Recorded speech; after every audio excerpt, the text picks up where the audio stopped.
आणि आता काही पावसाच्या बातम्या।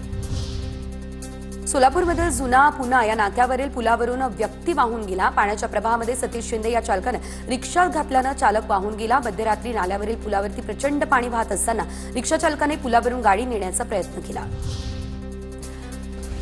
धाराशिवमधील कळंब, धाराशिव, उमेरगाम, लोहारमध्ये जोरदार पाऊस। कळंबमधील अनेक घरांमध्ये पाणी शिरलं। सोयाबीन आणि ऊस पिकांचं नुकसान।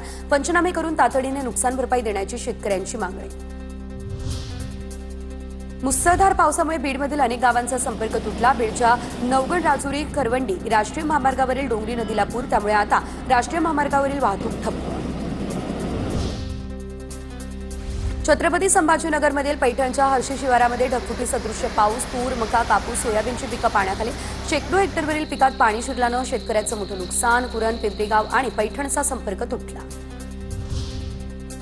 मुसळधार पावसानं चंद्रपूर शहराला झोडपलं। सुमारे तासभर शहरामध्ये पावसाचं थैमान। संपूर्ण शहरातील वीज पुरवठा खंडित। गेले 8 दिवस रात्रीच्या सुमारास पडतोय तुफान पाऊस। आतापर्यंत वार्षिक सरासरीच्या 102% पाऊस।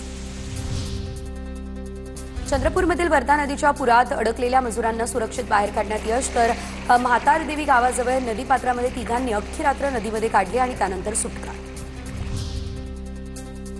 चंद्रपुरातील रहमतनगर आणि सिस्टर कॉलनीमध्ये काही भागांमध्ये नदीचं पाणी शिरलं। चंद्रपूर शहर आणि जिल्ह्याला काल रात्री मुसळधार पावसानं झोडपलं। वर्धा नदीच्या पाणी पातळीत वाढ। 50 ते 60 लोकांचं सुरक्षित स्थळी स्थलांतर। आज आणि उद्या विदर्भामध्ये जोरदार पावसाचा इशारा। पावसाचं सावट 22 सप्टेंबरपर्यंत राहण्याची शक्यता। 18 सप्टेंबरपर्यंत संपूर्ण महाराष्ट्रामध्ये मध्यम ते जोरदार अशा पावसाचा अंदाज।